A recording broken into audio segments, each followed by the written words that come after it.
Bonjour tout le monde et bienvenue dans Manga Show, l'émission qui parle des nouveautés manga.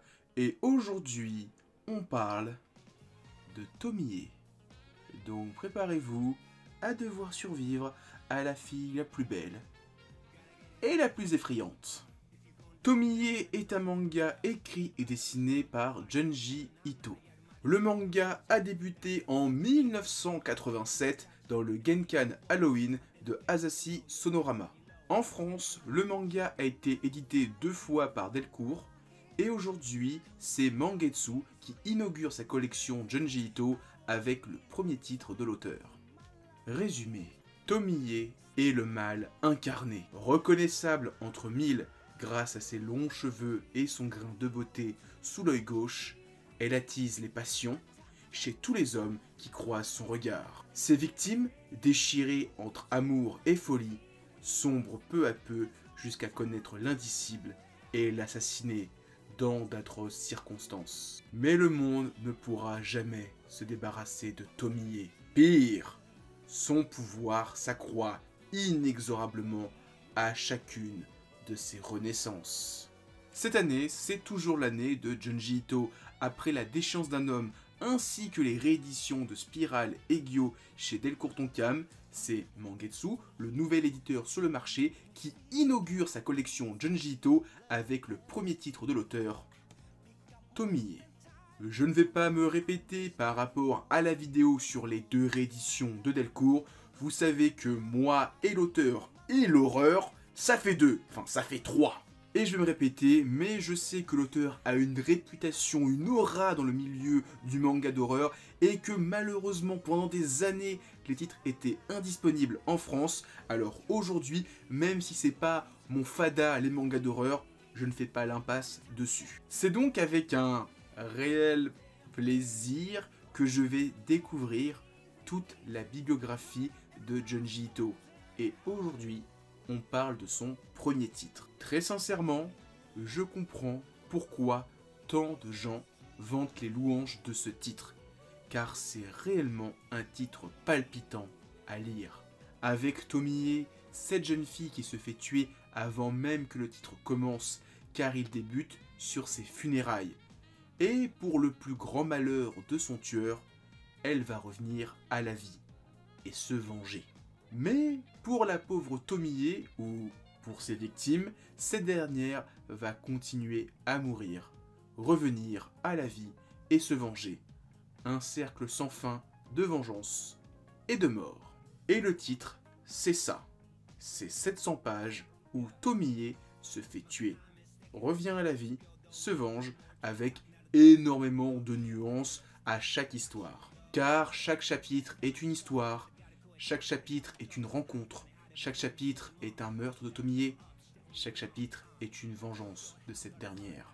Sans trop rentrer dans les spoils, cette dernière revient à la vie de manière organique. Et chacune de ses renaissances offre des pages tout bonnement incroyables. Cette dernière pouvant se reconstituer à partir d'un simple doigt. De ce simple constat, l'auteur nous pond une myriade de renaissances incroyables, de la greffe d'un organe qui va reprendre vie à des cheveux qui vont prendre possession de notre corps. La façon dont le corps de Tomie revient des limbes est toujours surprenante, pour les personnages comme pour nous, simples lecteurs, car on se demande toujours quelle abomination l'auteur va nous pondre cette fois. Niveau dessin, le manga a débuté en 1987, il y a plus de 30 ans, et on voit réellement l'évolution de l'auteur au fur et à mesure des pages et au fil des chapitres. Si les premières pages paraissent un petit peu moches, au fil du temps, il y a une réelle évolution et une progression, et on arrive tout doucement à un style qui s'approche de ce qu'on peut retrouver sur du Spirale ou du Gyo. Et très honnêtement, vers la fin du manga, Tomie est magnifique. effrayante, mais magnifique. Avant de se quitter, on va faire un petit point sur l'édition, parce qu'il y a quelque chose qui m'a un tout petit peu déçu.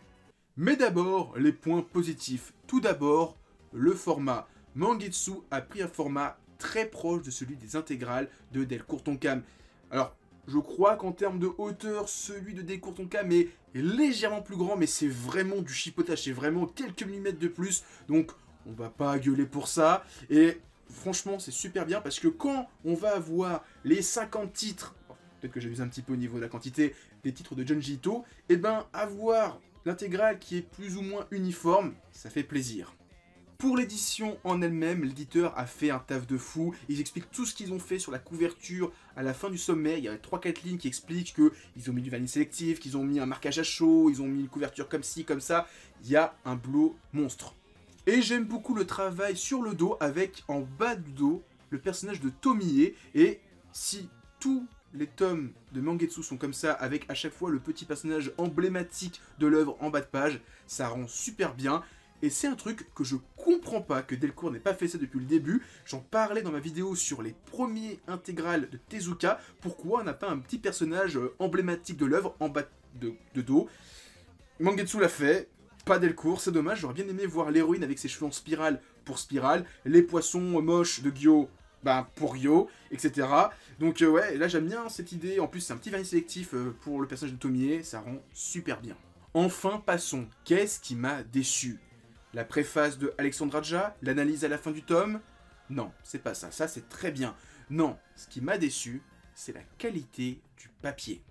Quand je vois la qualité du papier pour ce tome, je la trouve vraiment en deçà de l'édition de Delcourt Tonkam, qui a vraiment un papier très blanc et très épais. Quand on regarde celui de Tomie, par moment, on voit par transparence la page d'à côté.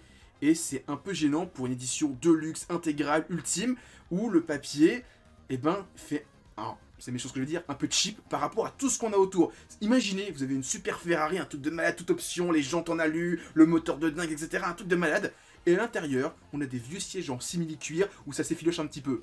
C'est pas sérieux. Bah là, c'est un petit peu ça. Le tome est magnifique et j'ai un papier qui est pas vraiment au niveau. Et surtout au niveau du prix. 25 € pour 700 pages. C'est moins cher que Spiral qui était à 30 €. Mais clairement, 30 €, papier de qualité, j'achète. Et tout le monde a fait ça pour Spiral, donc clairement, le prix, je pense que ne rebute pas les gens si la qualité du papier est au rendez-vous. Et là, vraiment, j'espère que pour les prochains titres, le papier va être de meilleure qualité, juste pour ça. C'est vraiment le seul défaut que je trouve, c'est la qualité du papier. Voilà, en conclusion, Tomie, c'est génial, c'est trop bien. Et si vous êtes dubitatif, vous dites, ouais, mais l'horreur, Junji Ito, je sais pas trop... Dites-vous que c'est un manga patrimoine, que si vous ratez l'édition aujourd'hui, peut-être que dans 2-3 ans, ils seront disponibles à 100 € pièce, et que là, vous allez vous mordre les couilles. Donc, clairement, est-ce que vous investissez tout de suite, ou est-ce que vous prenez le pari que dans 2-3 ans, il soit introuvable?